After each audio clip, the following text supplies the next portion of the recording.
Thank you for being here. We appreciate you being a part of this League of Women Voters Forum. It is the League of Women Voters sponsoring this, as well as the Columbia Public Library. This is the hybrid candidate forum. I'll explain more on that in just a moment. My name is David Lyle. It's my honor and pleasure to be able to be the moderator again tonight. I want to thank KFRU and KOPN. They'll be joining us, broadcasting this forum live. We think in a few moments, the League has prepared a voter's guide for the general election Boone County contested races. Also, the ballot issues information and information on judges. You can get that at the website for the League of Women Voters. That website is the initials of the League of Women Voters, LWVCBC, standing for ColumbiaBooneCounty.org. Tonight, we're focusing on the general election contested races for Missouri state legislators in Boone County. That would include Senate District 19, State Representatives Districts 44, 47, and 50. For League of Women Voter candidate forums, both candidates in a two-person race must be present according to 501c3 rules.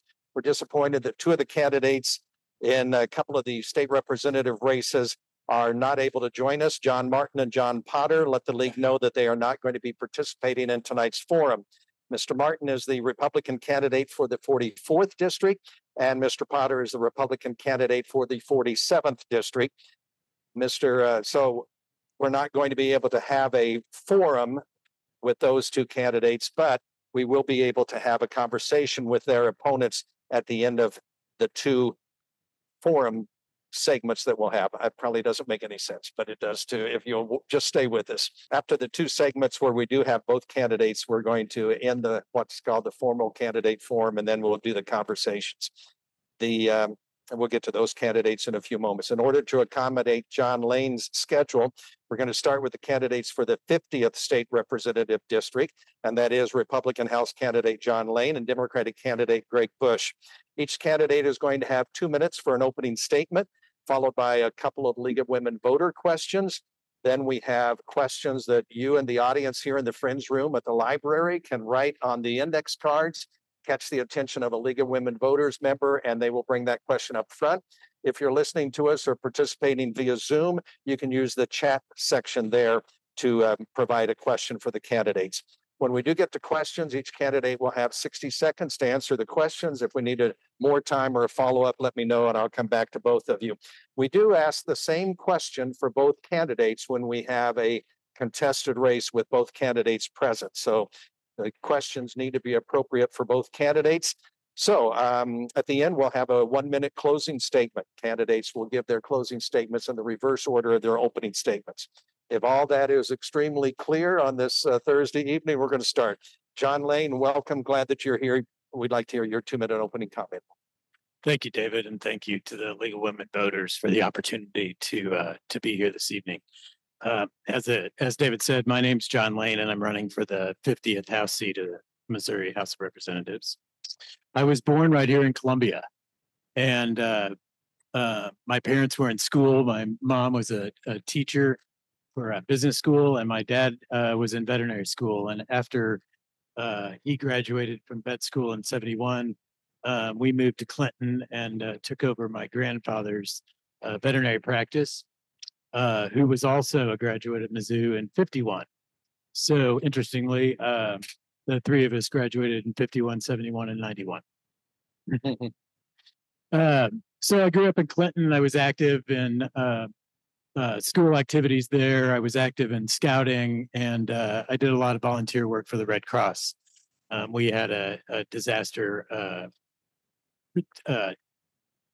team that would go out, and so we had a number of fires and different things like that we would volunteer with to help to take care of the victims and such. From there, I came back to Columbia for college. I started out studying for the School of Accountancy. It was at that point I decided that I wanted to work with people, and I wasn't going to necessarily do that as much behind a desk. So I transferred to the hotel restaurant management program, and I enjoyed that probably the most of my college experience because of the way it was set up. We had theoretical as well as practical applications, and actually got in the kitchen and cooked and such. So That's what led me to my career in small business. And I appreciate the opportunity to introduce myself to you this evening. Thank you, John Lane. Greg Bush, you have 2 minutes for your opening comments tonight. Thank you, David. And thank you, John, for being here as well. Thank you to the League of Women Voters and to the Daniel Boone Regional Library. I love being here in this temple of the First Amendment, making sure that we all take part in democracy. My name is Greg Bush. I am a registered nurse by trade. I haven't always been a registered nurse. I say that I began my healthcare career back in 2006 as a janitor in an ICU, cleaning beds, cleaning toilets. And because somebody took the time to invest in me, I was able to go through the accelerated program at Sinclair School of Nursing here at MU. And after that, I became a med-surg nurse, worked my way up from being a floor nurse to a charge nurse on the floor to a charge nurse supervisor.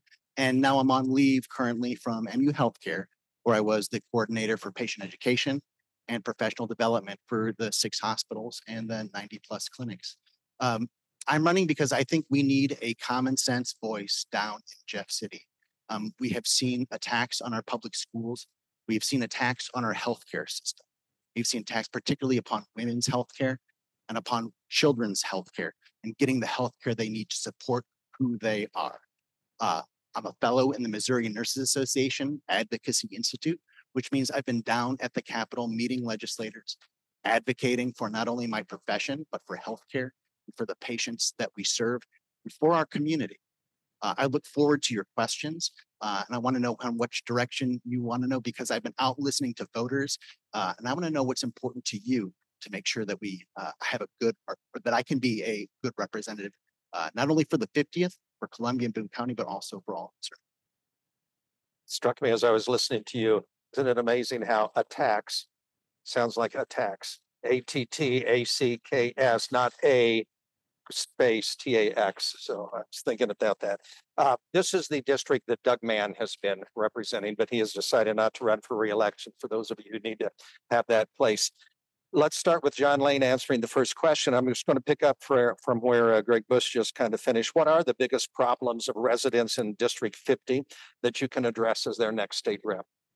Well, I think there's basically, in the time that I've spent out meeting people at their doors and having conversations, the 3 things that I hear from people is that we need to work on education, we need to work on the economy, and we need to work on it just escaped me, but we'll focus on those 2 first. I think that we need to really focus on Mizzou and helping to bring good funding to Mizzou for programs like the new research reactor, as well as the next gen program. That way, I mean, they're doing some amazing things right now, but at the capacity, they just need more space. And so I want to argue for additional funding while we're there. And that's all I have time for. All right.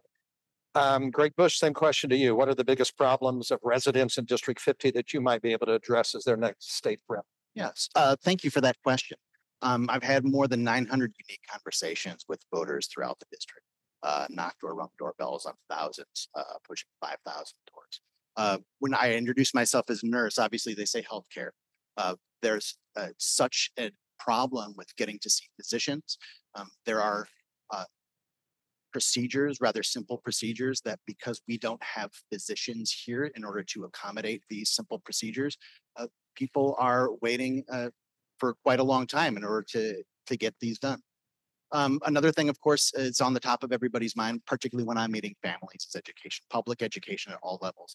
Remember, SB 727 was passed last year, so charter schools are going to be coming to Boone County beginning in 2026. And there's a lot of concern around that, about whether or not there's going to be as accountable as our public school system is.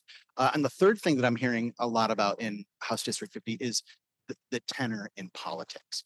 They want to make sure they send somebody down to Jeff City who knows that there's a person on the other side and can kind of lower the temperature of politics. Since the stop sign came up on both of you, I'll ask either one if you'd like a few more seconds to finish a thought on what you would like to do for the people in the 50th district. Sure.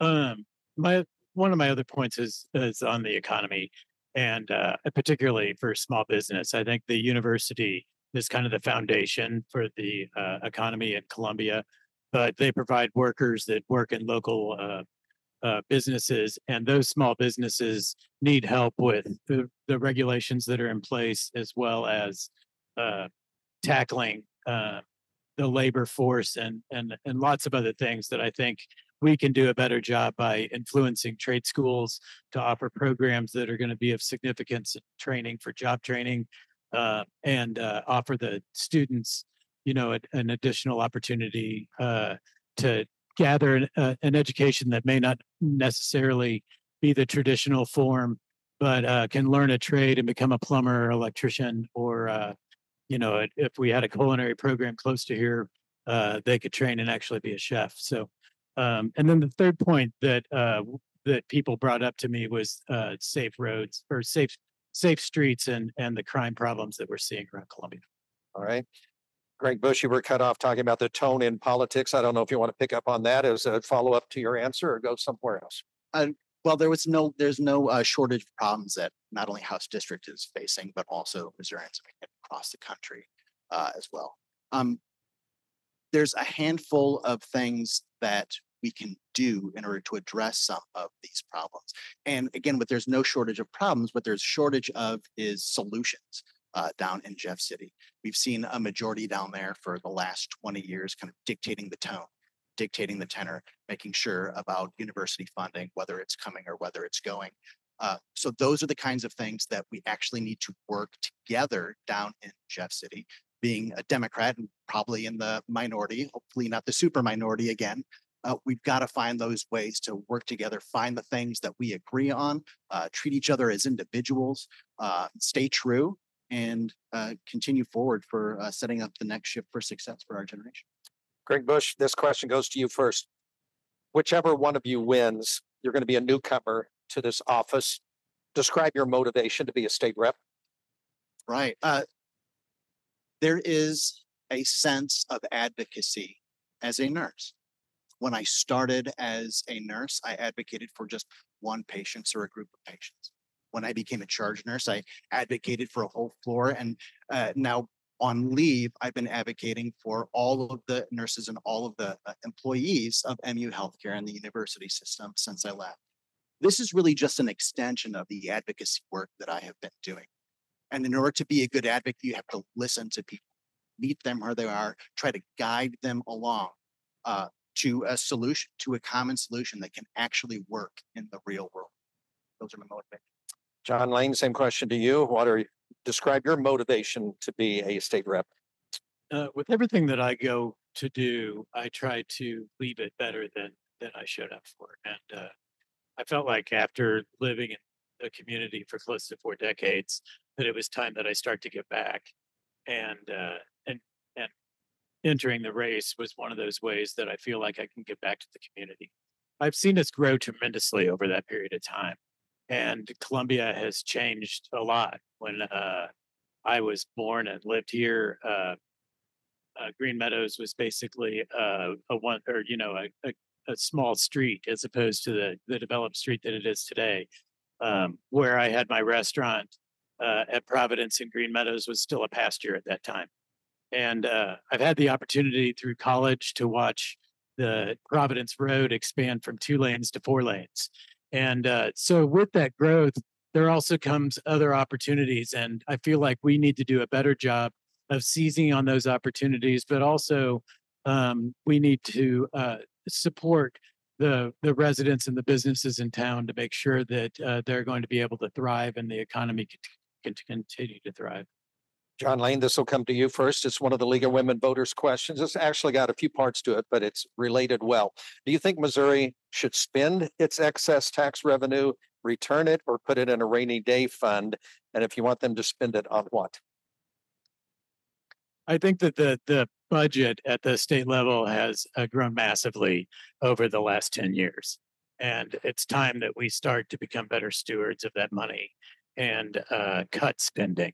I also think that we need to give the taxpayers back money that we've replaced with other revenue sources as a state, and so that they've got more money to spend if they've got all their paycheck to spend on the things that they need for their family, whether that's food or housing or an education. So I'm in favor of cutting spending and cutting taxes.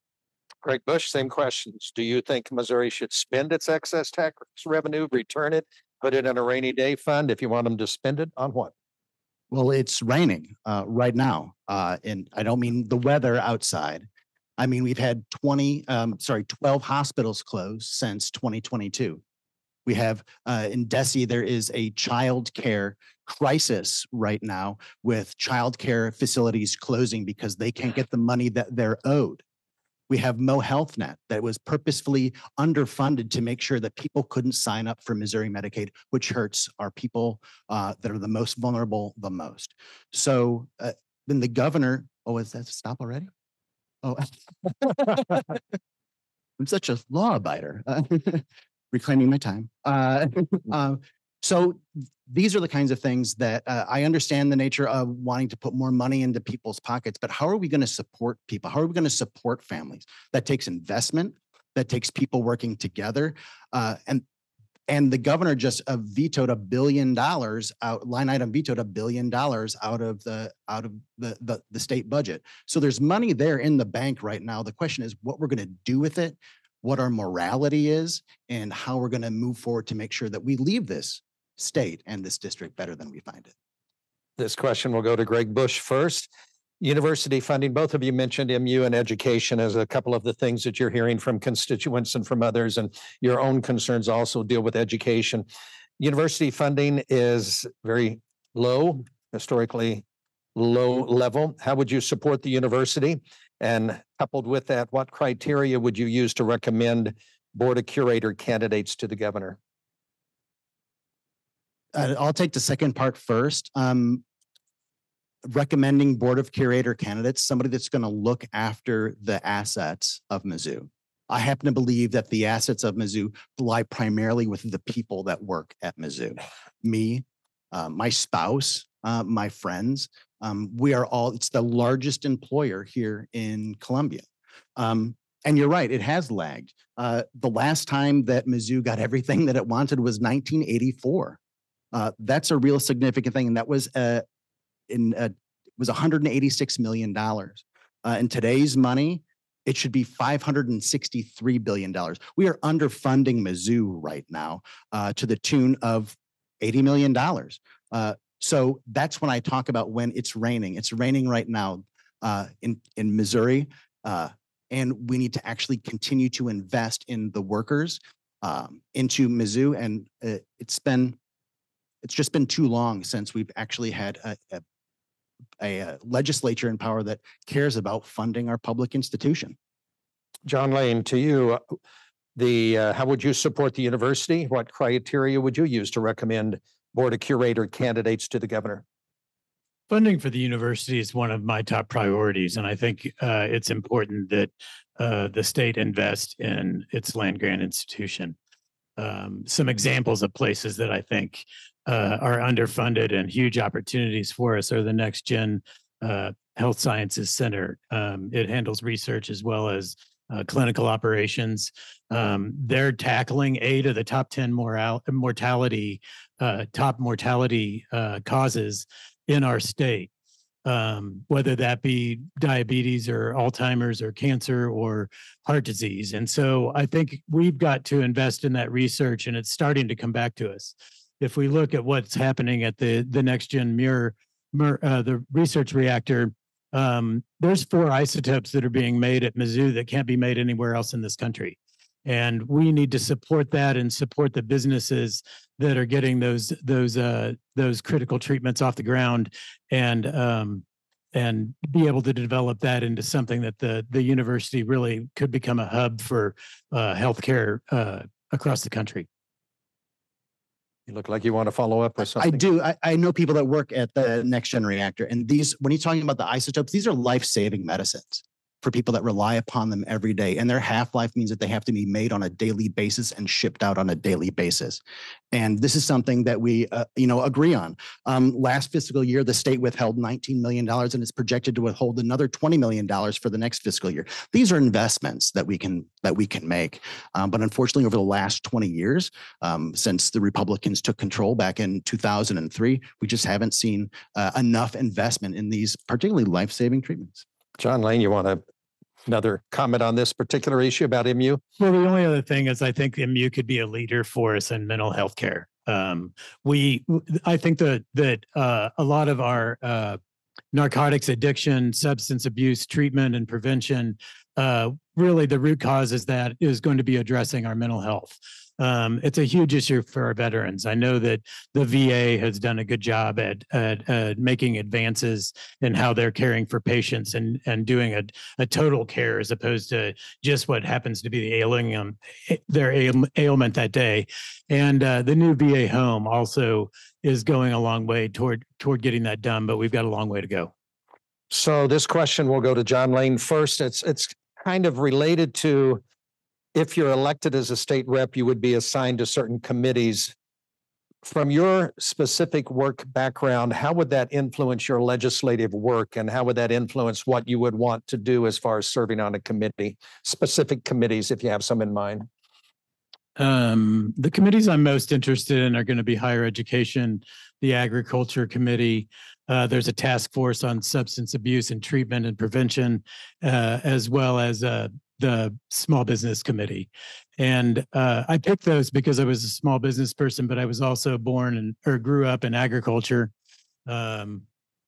not necessarily on a farm, but making trips with Dad whenever he was going out on vet calls. And then, my sister and her husband raised crops and cattle. And then I chose a profession where ranch to table is a really important piece of what we're doing as far as raising, targeting where the cattle are being raised that are going to be served in restaurants around the community. So I think agriculture is a big part of what I do, and then small business being that. And like I was mentioning the last segment, I think mental health is overlooked too often, and it is a contributor to a lot of different things. We are a more medicated society than any other developed country in the world, and I think we need to figure out why. And the question now to Greg Bush, for your specific work background, how would that influence your legislative work in regard to committees that you think would be ones you'd want to serve on? Well, I would really like to serve on the budget committee, obviously trying to make sure that we continue the investments in Boone County, working across party lines if that's required. And it's going to be required, in all honesty. And then health care and mental health committee. These are things that actually have a little bit of expertise in, having a science background. There's also a healthcare reform committee as well, making sure that we continue to move our healthcare system forward. And then conservation. Our state is a beautiful state, and we need to make sure that as we develop parts of our state that we don't leave it worse than we found it. Making sure that not only conservation of our lakes, rivers, streams, and forests, but also in terms of conserving the beauty of construction, the beauty of our buildings, the beauty of MU. These are all kinds of parts of these committees that I think I would be able to really add to going into the next legislative session. We have time for one more question for each of you before we go to closing. So I'm going to try to phrase this question as clearly as I can. Greg Bush, you're first. What would you like to say that we, like moderators or reporters, have not given you an opportunity to say through the months that you've been running for this office? What frustrates you with reporters' inadequacy of asking you the question that you say, I'd love to answer this? I mean, a reporter that's following me is like sitting right here, hi. No, I have no frustration with the Fourth Estate, with the media. They are out there giving truth, telling history in real time. And the frustrating thing that I feel, not towards the media, but attacks on the media, attacks on censorship. These are the frustrations that I hear on doors. These are the frustrations that I feel. If I had to give you feedback, David, he said from you, I don't have any. And I'm not trying to just butter you up. I don't have any feedback. There's a reason why you keep coming back to these things. I have nothing else to do. That's what That must be nice. But these are, there's, I mean, I guess I haven't been asked what kind of tree I am, wanted to be. My last name is Bush, so I guess, I mean, we have two nouns up here, so there's a bush and a lane. So that's kind of a strange thing, but there's a stop sign that should be coming. John Lane, same question to you. What, if anything, frustrates you that we haven't asked as a reporter or as a moderator? Anything that you say, gosh, you know what? They're missing this. This is what I want to talk about. You know, I came to this race in a bit of a unique way, and I've only been a part of it for about 20 days now. And I don't have any complaints either about the work with the media, the same reporters chasing me around town as well. And I feel like the media in Columbia has always been accessible. I feel like they are able to lay out the information that's out there and tell both sides of a story. And I think that's really important. Probably there's a great place for a lot of the media here in the national media because we don't see that as much from that group. But I would compliment our news agencies and the media in Columbia, and they've been great to work with. You know, since the days when I was president of the Missouri Restaurant Association and talking to the media about restaurant issues. So